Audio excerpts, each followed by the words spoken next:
Pemirsa, 3 warga negara asing atau WNA asal Filipina diamankan petugas imigrasi Tobelo. Ketiga WNA ini diketahui satu keluarga yang masuk ke Indonesia diduga secara ilegal. 3 warga negara asing atau WNA asal Filipina diamankan oleh petugas pada Kamis kemarin di Desa Gorua Selatan, Kecamatan Tobelo Utara, Halmahera Utara. Ketiga WNA ini diduga masuk ke Indonesia secara ilegal dan tinggal di wilayah Indonesia tanpa visa yang sah.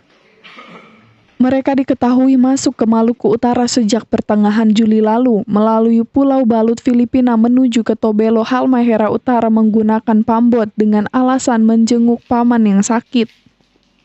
Kepala Kantor Kelas 2 Non-TPI Tobelo, Agung Pramono menyebut, ketiga WNA ini merupakan satu keluarga terdiri dari pasangan suami istri dan 1 orang anak.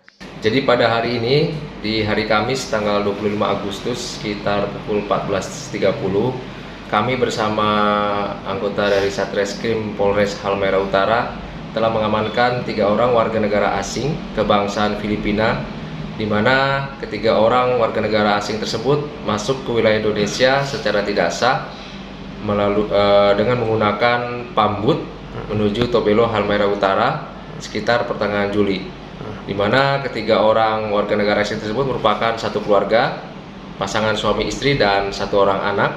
Dan saat ini warga negara asing tersebut ditempatkan di ruang detensi pada kantor imigrasi Tobelo untuk dilakukan pemeriksaan lebih lanjut guna mengetahui motif apa yang dilakukan atau yang diingini oleh ketiga orang asing tersebut masuk ke wilayah Indonesia.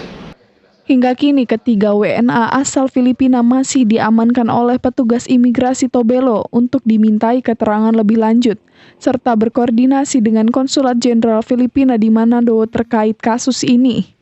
Opik Syarifuddin melaporkan untuk Kawanua TV.